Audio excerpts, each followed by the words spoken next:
আসসালামু আলাইকুম। আশা করি সবাই ভালো আছেন। এক্সপার্ট হলিডে 365 এর পক্ষ থেকে সকলকে জানাই অনেক শুভেচ্ছা। বর্তমান সময়ে আপনাদের একটা জিজ্ঞাসা থাকে যে আমি ইউরোপ ভ্রমণ করতে চাচ্ছি, সো সেক্ষেত্রে আমি কোন দেশের জন্য ভিসা অ্যাপ্লাই করলে আমার ভিসা হওয়ার চান্সেসটা বেশি থাকবে। সো আপনার কনফিউশন যদি এমন হয়ে থাকে যে আমি ইটালি যাব নাকি সুইডেন যাব, কোন দেশের জন্য অ্যাপ্লাই করব, এ নিয়ে যদি আপনি কনফিউশনে থেকে থাকেন, তাহলে আপনার প্রতি আমার সাজেশন থাকবে যে আপনি অবশ্যই ইটালির জন্য অ্যাপ্লাই না করে সুইডেনের জন্য অ্যাপ্লাই করুন। কেন সুইডেনের জন্য অ্যাপ্লাই করতে বলছি সে নিয়েই আজকের ডিসকাশন।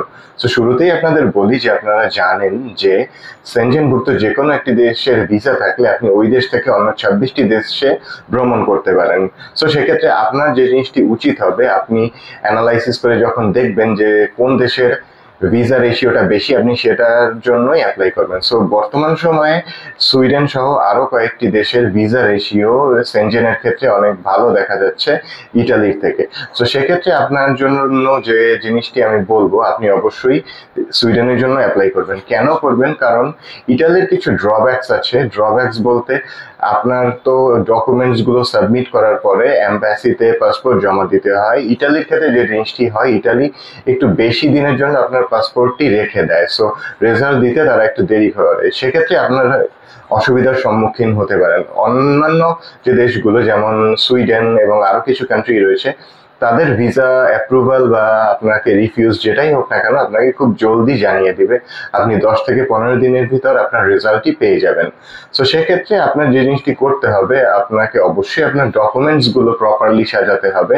এখানে যেহেতু সব ভিসা অ্যাপ্রুভালের জিনিসটাই হচ্ছে ডকুমেন্টস বেস, আপনার ডকুমেন্টস যদি ঠিক থাকে তাহলে আপনার ভিসা অ্যাপ্রুভ হবে। সো সেক্ষেত্রে আপনি আপনার প্রফেশনাল ডকুমেন্টস, ফাইন্যান্সিয়াল ডকুমেন্টস, আপনার কভার লেটার, আপনার ট্রাভেল প্ল্যান, এভরিথিং আপনি হচ্ছে প্রপারলি সাজিয়ে, প্রপারলি গুছিয়ে যদি আপনি অ্যাপ্লাই করেন, তাহলে আপনার ভিসা হওয়ার চান্সেসটা বেড়ে যাবে।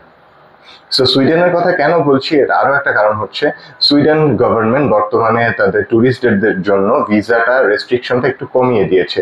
অন্যান্য দেশের মতো তারা রেস্ট্রিকশনটা একটু লেস করে দিয়েছে। যেমন ইটালির ক্ষেত্রে অনেক রেস্ট্রিকশন থাকে, তারা একটু সব ধরনের ট্যুরিস্ট অ্যালাউ করে না। তারা ফাইলটা খুবই ভালোভাবে অ্যানালাইসিস করে এবং সময় নিয়ে থাকে। সো দেখা যায় যে সেক্ষেত্রে আপনি অসুবিধার সম্মুখীন হতে পারেন এবং আপনার পাসপোর্টটা এম্বাসিতে অনেকদিন আটকে থাকে এবং তারপরে দেখা যায় যে রিফিউজালটা চলে আসে।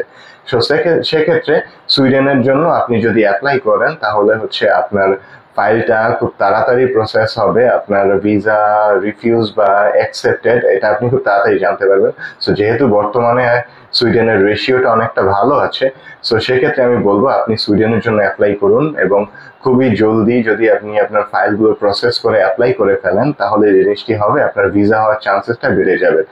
সো আজকের আলোচনা মূলত এটুকুই। সো আপনাদেরকে বুঝাতে পেরেছি আশা করি যে আপনি যদি সেনজেনে যেতে চান তাহলে আপনার আসলে কি করা উচিত। সো ভিসা সংক্রান্ত অন্যান্য যে কোনো তথ্যের জন্য ভিজিট করতে পারেন আমাদের অফিস, বা কল বা নক করতে পারেন স্ক্রিনে দেওয়া নাম্বারে। সবাইকে অনেক ধন্যবাদ।